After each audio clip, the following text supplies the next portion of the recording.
Bingeable scary stories. The bonfire.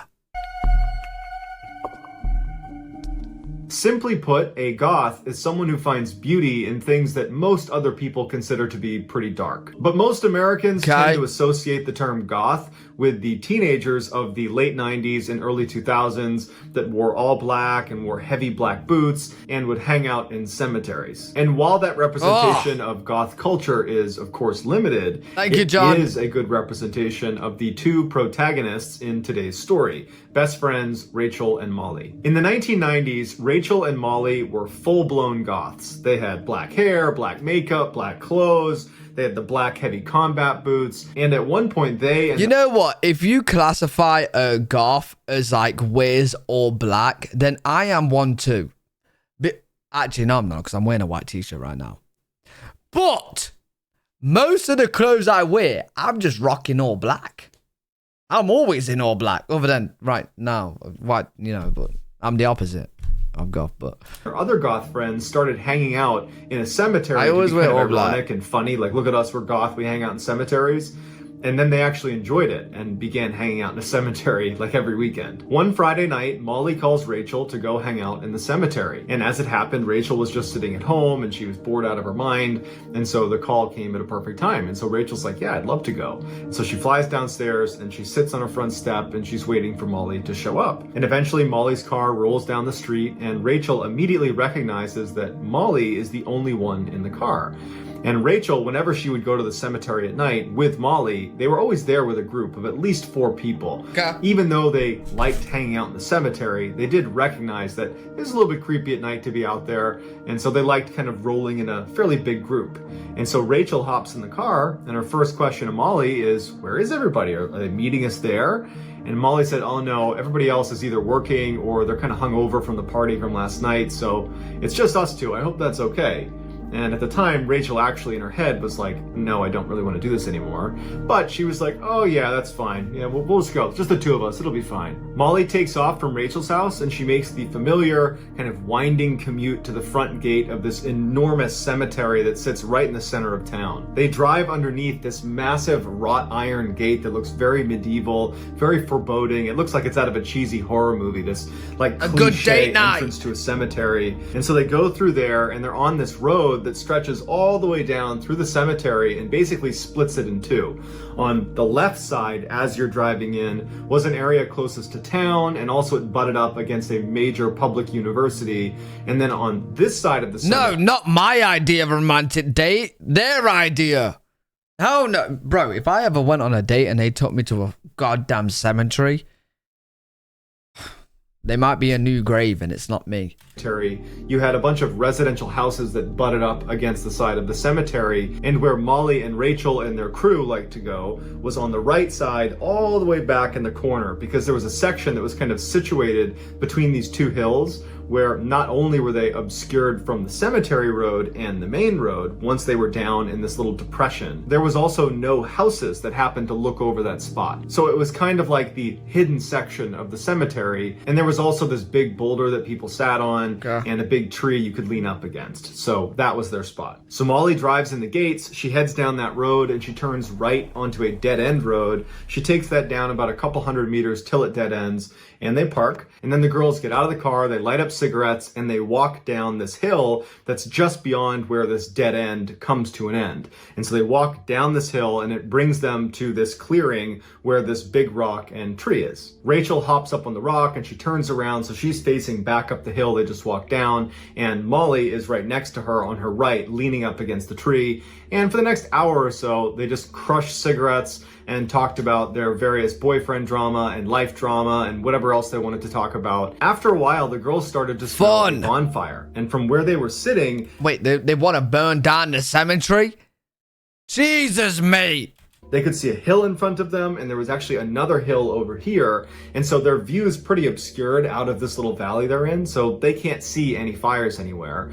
And so they assumed that what they're smelling was a fire coming from the other side of the cemetery, because there's that huge university over there. And they knew sometimes the college kids would come onto the cemetery and they would light fires over there, and inevitably the police would get called and they would break up the fire, because you're not allowed to have a fire on the cemetery. And whenever... Well, obviously...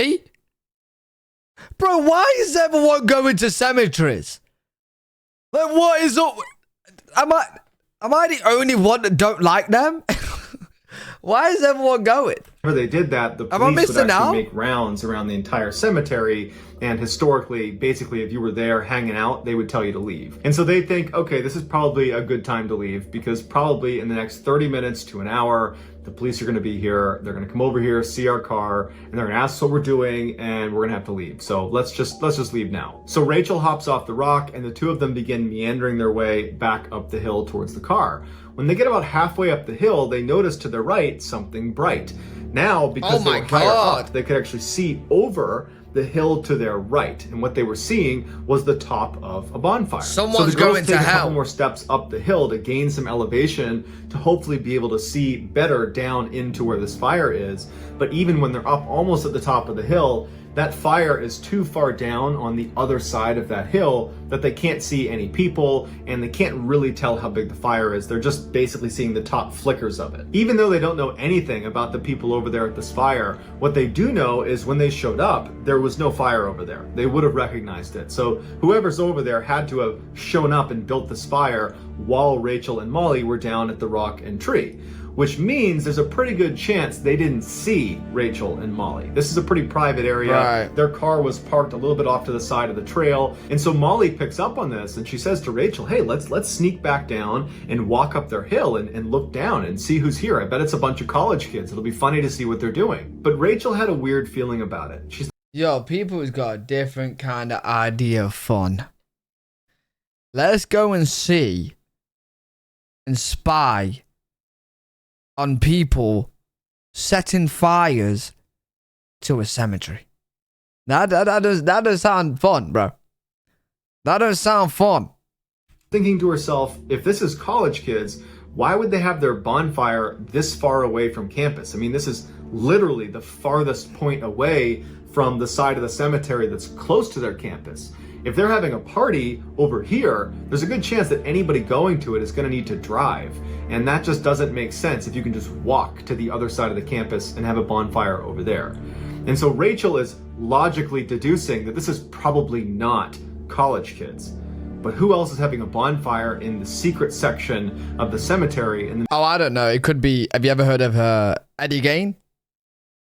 He loves cemeteries. Could be him. And then he spots them, and then he's got new vaginas, bro. Like, this is why you don't do dumb shit. This is why you don't do it.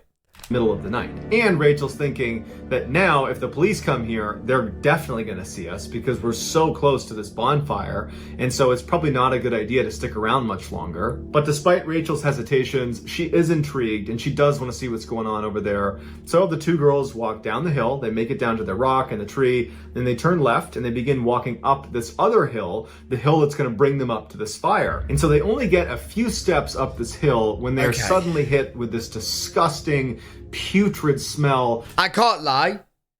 Like, this picture right here, they probably love this picture.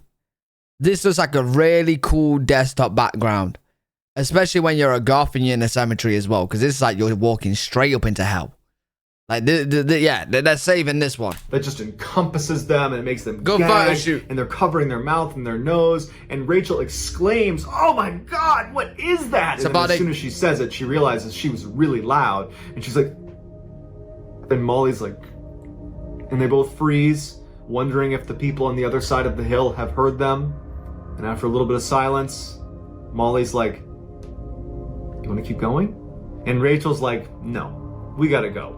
Between the horrible smell that's obviously coming from this weird fire and the fact that Rachel basically just gave them away. And so for all we know, these people on the other side of this hill have heard us and now they're waiting for us to come over the edge. And it's gonna be really awkward if we suddenly crash their bonfire. Already heard them. Rachel, she's thinking about these things. And so she's like, let's go, we gotta go. Molly's disappointed, but she gets it. And the two girls turn around and begin walking back. And so they walk past the tree and the rock on their left. They turn right and they're about to walk up the hill that's going to bring them to their car when Rachel just turns around to look at the hill towards the fire where they were headed before.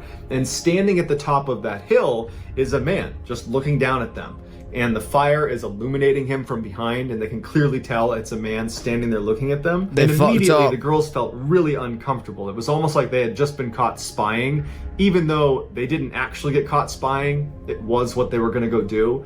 And so they felt like they had almost been caught red-handed. And so Molly and Rachel just turn and begin walking up the hill, kind of with their heads down. They just felt kind of awkward. And so they move a few more steps up this hill, and Rachel looks Michael again Myers at where this guy was standing, and he's now gone. And Rachel's relieved, but then she realizes he's gone because he's walking, power walking, down the hill towards them. Oh, no. And Rachel gasps, and she grabs Molly and pushes her and no. says, go, go, go, go, go. Hey, Rachel sounds like my kind of girl. Yeah. You grab her, you grab Molly, you push Molly. Molly, I'm sorry, you're bait, I'm gone. Molly, you snooze, you lose, Molly. This is your shit to deal with now. And they start running up the hill, and Rachel looks around, and now this guy is running towards them. He's down now he's at got the Molly. rock and the tree. He's gaining on them. They sprint up over the top. They run to Molly's car, and Molly's fumbling with her keys to get the car open, and Rachel's yelling, hurry up, hurry up, hurry up. Is this Finally, Michael Myers? She gets it open, and they both jump inside. Rachel locks the car doors, and as Molly is turning the key over, Rachel's looking out the back, and she's waiting to see this guy. And sure enough, as they pull off, she sees his head come up over the ridgeline, just enough that he can clearly see them leaving, and then he ducks back down and he disappears. And the two of them speed down the road, they make a left onto that main drive, and they speed out of the cemetery. For the first few minutes of their drive, neither of them say anything. This was just a very traumatic experience, and it was also very confusing, because they thought they were going over to spy on college kids having a bonfire, and then they're hit with that horrible smell. Like, what was that horrible smell? And then they leave, and there's this guy who did not look like he was a college kid. He looked like he was probably in his 40s, and then he's chasing them. You know, like, what was that? And when they did start talking about it, they couldn't really come to any sort of rational conclusion of what had just happened. And so they were both very spooked, and they decide, let's just go home and talk about this tomorrow. And so Molly drops Rachel off at her house, and Molly goes home, and both girls go to bed. The next morning, Rachel gets up, and she heads down to the kitchen where her mom is already there having her morning coffee. And Rachel sits down, and, you know, she's not a big talker. She's not about to start by saying, hey, guess what happened to me last night at the cemetery? Instead, she just sits there, and for a little bit, her mom just kind of rambles about No, that's a story you gotta tell. That's a story you gotta tell, because hey, your mom might know the guy. Your mom might know something. and what she's doing that day. And Give then me some all of a advice. sudden, her mom, it's like she has this epiphany. And she goes, Rachel, did you hear what happened last night? And Rachel's like, no, what? And her mom's like, someone I work with. I don't know her personally, but she works in the same building as me. She got kidnapped from the parking garage where I parked my car. I have seen her park her car. No, she was not the person burning. And Rachel's like, oh my God, really? Like, what happened to her? Did they find her? And her mom was like, yeah, but it was too late. The person who had kidnapped her had killed her and then tried to dispose of her body at the cemetery by burning her in a bonfire. Rachel suddenly felt sick because now she knew what was happening last night, and she knows what that smell was. Rachel immediately pours her heart out about everything that happened the night before. And her mom is totally horrified, but she's in particular horrified that they clearly had been there when the killer had arrived and set up shop and began burning this body. They were just literally 50 meters away the whole time. Holy And so her mom tells her, fuck. you and Molly have to go to the police station and make a statement. They have not caught this person yet. You've Oh my God, yeah, because their DNA is gonna be there and stuff. Like, they might think it's them. seen this person, you gotta tell them. And so Rachel calls Molly and breaks the news about what was actually happening the night before and who was actually chasing them to their car, and says, we have to go to the police station. And so they agree, they go down to the police station and they tell them what happened, but they didn't get a great look at him. They could only say that he was maybe in his 40s and maybe average height. And so the Yo, chat, I got a very question though. Like, obviously, you know this guy that did the kidnapping and killing and try and get rid of it in the cemetery? He's not very smart, is he? You're in a cemetery and your best idea to get rid of the body is to burn it? You're in a cemetery. Would you not just like dig up a grave and then pull it with the other body and then redo the grave? Like, bro, why burn it? Well, you're in the cemetery. What an idiot. Police wrote it all down, but they basically said, look, if you can think of more details, we would love to hear those, because this isn't really enough to go on. It's hard to and work. So the girls go back home and they're Wait, yeah, chat. I'm not advocating to hide bodies better. I'm glad he's got, you know, he did it the wrong way and he's gonna get caught. Yeah. I didn't want him to, you know, use my master plan and then do it. It's not even a master plan. Nobody used my plan. Fuck. I'm just calling him an idiot, bro. Now it looks like I'm trying to give him people good ideas to get rid of bodies. Great. This don't look good. they're thinking to themselves, did he see us? Does he know that we saw him? Do you think he knows that we know he's a killer now? And so they're freaking out. But luckily, within 48 hours, the police actually caught this guy Thanks for the because he was advice. driving Great. around in the murder victim's car, and someone spotted him. They pulled him over, and he confessed, and so he went to jail. Needless to say, Rachel and Molly thanked their lucky stars that when they started ascending that hill and they were hit with that smell, that Rachel said, let's not go any farther. Let's leave. Because had they continued and gone to the other side, they could have wound up in the bonfire. Yeah, mad. Mad. Weepy. Gravekeepers are trained to report disturbed dirt in... Oh, wait, really? Well, then again, it does make sense. British streamer found guilty as accessory to murder after telling subscribers how to hide a body. Bro, no, don't even do this, chat. Like, if anybody out there does what I said and puts a body with a grave and then they get caught and then they say, where did you get the idea from? And they're like, L3WG. Bro, I'm going to fuck you up in prison. I will, I promise. I will. I got big teeth. I will eat you. I will eat you up, bro. Don't even bring me down. Mine wasn't even a plan. I was just pointing out there. I seen it from movies, man. Allegedly. I was fully joking. The following stories all take place in the Twin Do not Cities credit in me. Minnesota. On New Year's Eve... Oh no, I missed a start. He says he's a cannibal. No, like... Oh, whatever, bro.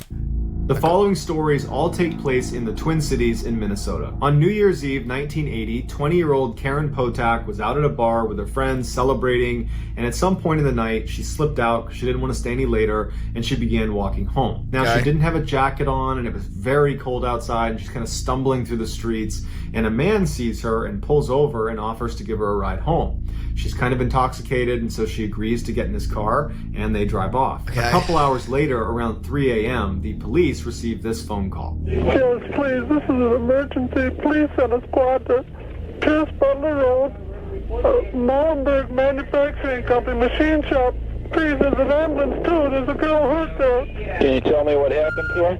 Just hurry, she's laying on the ground in the back by the... Yo, I know I've mentioned his name a few times, but that's because I'm currently watching the TV show. But this really does sound like Ed Gein. Does it not? It really does sound like him. Can you tell me what happened to her? Just hurry, she's laying on the ground in the back by the railroad tracks, by the edge here. Hurry. What's the address? I don't know. Who are you? Using this information from the caller, the police arrive in the back of that building and they find Karen Potak. She had been repeatedly bludgeoned over the head with a tire iron and then left for dead. Miraculously, she would survive, but because of her head injury, she forgot almost everything about that night, including the description of the guy who picked her up and who probably attacked her and who probably was the one who called police. So the police tried to interview some people in the area around where she was found, but it was a really deserted area and no one knew anything, and there was no physical evidence left at the scene, so the case went cold. Then, 5 months later, the police receive another phone call. Oh, you find me? I just stabbed somebody with an ice pick. I can't stop myself. I keep killing somebody. At this point, the police were not connecting this call with the call that immediately preceded finding Karen Potak, meaning they did not think that was the same person. And since in this call,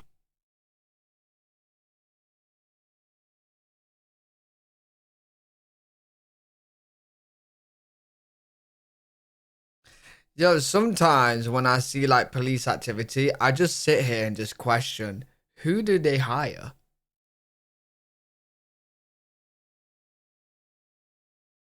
Like, who did they hire? Like, how busy is that night, right? With people calling up saying they're doing weird shit. Because it'd be quite easy to link them both. He proceeded finding Karen Potak, Well, the next meaning day. they did not think that was the same person. And since in this call there were no instructions on where to find this person, they didn't really have anything to go on, so they took note of it, but ultimately kind of disregarded it. But just a few hours later, a group of teenagers were Different walking person. through the forest when they found a dead body. The body belonged to 18-year-old Kimberly Compton, who had literally just moved to Minnesota. She'd graduated high school and decided she wanted to start fresh in Minnesota. She hopped on a bus, she goes to Minnesota, she gets off the bus, she goes into the first restaurant she sees, which is a diner. She sits down by herself, she's eating some food, and a man approaches her and says, "Hey, can I sit down with you?" And so she lets him sit down, and he asks, who are you? What are you doing here? And she says, "Oh, I just moved here." And this guy offers to drive her around town and show her the sights. And she's like, "Great." 15 minutes later, he would Bro, why is so many people accepting to drive with random people they've only just met? Has nobody ever heard of stranger danger? Because it's one of the first things my mum's ever taught me. Stranger danger, don't go into a white van, don't accept candy in a white van, and do not, go in a car with somebody you do not know. Know what I'm saying? Back then it was common. to drive her around town and show her the sights. And she's like, great. 15 minutes later, he would kill her with an ice pick. At this point, police are beginning to suspect that this person who keeps calling them immediately before they're finding women that have been attacked might be the same person. And 2 days after... Oh, now you're putting two and two together. So it took 3 tries for you to realize that there's somebody calling telling you about people they're killing. Okay, I don't know how many people was calling the police admitting to people killing in a weepy voice, but I don't know, like, it'd be kind of easy to, see. Bro, if this mic drops one more time, I might turn it... Wait, no, I take that back. Compton was killed, they get another call that... This mic is pissing me off! Don't talk, just listen. I'm sorry what I did to Compton. I couldn't help it. Don't know why I had to stab her. Oh my god, this guy's a weirdo. I'm so upset about it. I keep getting drunk every night. I can't believe it. It's like a big dream. I can't think of being locked up. If I get locked up, I'll kill myself. What a shame. Oh, what a shame. But instead you're out there killing innocent people. Oh, feel bad for you, buddy. I'd rather kill myself to get locked up. I'll try not to kill anybody else. From this point forward, they referred to this caller as the weepy-voiced killer. And even though they had his voice recorded, they didn't have any physical evidence because he didn't leave any at the scene with Compton either, so they didn't have much to go on. The police would go to the diner and they would talk to the staff that was there, and they would give a general description of the weepy-voiced killer, but it wasn't enough to pinpoint a suspect. They didn't find this guy. This case went cold too. 6 months later, the police received yet another call. Fire emergency. Wait, how long later? Went cold too. 6 months later. 6 months later. Is this how easy it was to get away with like just being a serial killer back then? I suppose they don't have the technology, the equipment and all that. Scary times, man. Jesus. Later, the police received yet another call. Fire emergency. Please don't talk, just listen. I'm sorry I killed that girl. I stabbed her 40 times. Kimberly Compton was the first one. Oh, my safe. I don't know what's the matter with me. I'm sick. I'm going to kill myself, I think. You know what? Honestly, right, the police aren't going to catch this guy because if they haven't done it already, then they're definitely not. He's literally told them, like, showed them his voice. He's calling the cops. He's calling the cops and literally telling them, right? And he's still getting away with it. At this point, just tell him to jump. Encourage him. I don't know, because he's not going to stop, bro. He's not going to stop. He's not. He's going to kill more. I'm going gonna kill myself, I think. Where are you? I'm just gonna, if somebody dies with a red kid on, it's me. I killed both of you. I've killed more. A day I'll never make Kevin. Bro, honestly, the only option here, because you're not going to catch him, right, and he's just going to keep killing, the only option here is just to go, the only way for you to make heaven, buddy, is if you jump very high and you land in heaven's doors. Now, you got to do it in five minutes. Quick, go. Like, you got to at this point. You got to. Like, you're not going to catch him. He's just going to keep killing people. Like, how many people is he going to kill, right? How many innocent other people is he going to take? I know he's not right in the head and stuff, but they can't get him. They can't get him. He's not going to turn himself in. A day later, they find the body of 40-year-old Barbara Simons floating in the Mississippi River, tucked up against some brush. Yeah, The night someone else is before, dead now. Barbara had been out at a bar, and she had offered a cigarette to a man she hadn't met before. They began flirting and kind of hit it off, and at one point they were going to leave together, and before they left, Barbara turns to one of the waitresses and kind of jokingly says, "Boy, I hope he's nice because I'm leaving with him." And the waitress, for whatever reason, had a really bad feeling about it and made a point of getting a really good look at the man she was leaving with. Okay. And that man, of course, would turn out to be the weepy voice killer, and as soon as he and Barbara left the bar, he would stab her to death and throw her in the Mississippi River. After the police Jesus. began investigating this, they came to the bar and they interviewed that waitress, and she said, "I got a really good look at this guy." And so the police show her 100 different mugshots of previously convicted felons in the area, and she immediately identifies 38-year-old Paul Stefani and You know what? I can see that. I can see that voice coming out of his mouth. It's him. says that's the guy. Paul had been convicted for aggravated assault, and he also had a history of mental illness. Paul is immediately put under surveillance, but within 24 hours he manages to ditch his tail and goes straight into downtown Minneapolis, where he picks up 19-year-old street worker Denise Williams. Paul took her down a dark alleyway, and she kind of sensed something was wrong, and so she grabbed a glass bottle that was sitting on the floor of the car. Are you really telling me? Are you really telling me that this guy has been busted, yeah? The police is on his ass. He ditches them. They know he's a serial killer. That he somehow ditches them and then goes on to try and kill someone else. Holy fuck. Not only can they catch him, but when they pretty much caught him and they're on his ass, he gets away and then he does it again.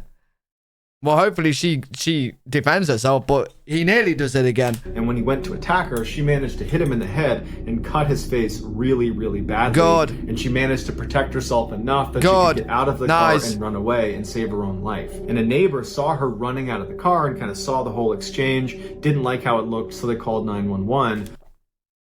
There's no point. They're probably just going to go to him, give him a high five, slap on the ass, and then say, off you go. When police showed up, Paul was long gone. That same night, Pretty much the same thing. Pretty much, Paul was long gone. Yeah, pretty much the same thing. police get another call from the weepy voice killer. Yep, this kill one's someone a little else. bit different. He's actually asking for help for himself. Need an ambulance? Where?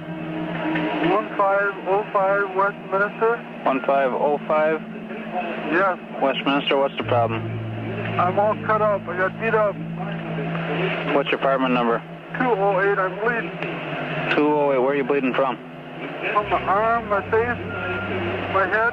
Now, by the time this call is being made, the audio recordings of his previous phone calls had been made public. They were aired on radio shows, on TV. People had heard his voice, and it's fairly distinctive. And the dispatcher recognized his voice and told police, there's a chance the weepy voice killer just called us. So an ambulance comes and picks up Paul Stefani and brings him to the hospital, and when he's sitting in his hospital bed, police walk in and they apprehend him. He pled not guilty, and prosecutors did not actually have that much evidence connecting him to each of these attacks.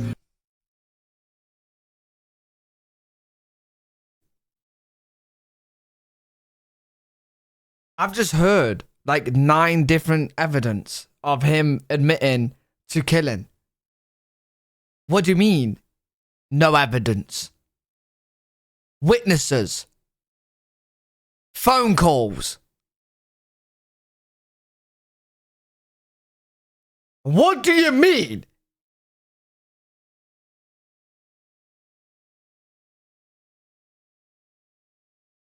They had these audio recordings, but that was about it. And so ultimately, he got 58 years in prison, not a life sentence. But considering his age, it wound up functioning like a life sentence. All right, okay, 12 fair. years into that sentence, he was diagnosed with terminal cancer and was told he only had a year to live. And so it was at this point that he confessed to all of the attacks, I'd rather him get it than someone else. including one they didn't know about. He murdered 33-year-old Kathleen Greening in her own home. He just didn't make a phone call to police afterwards. Paul would die shortly after his confessions. Wow.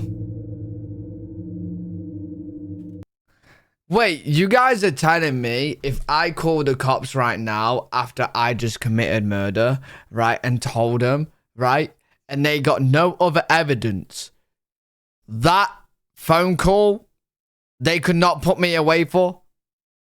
From my number, my phone, my voice, they're gonna be like, nah, we can't put you away, bro.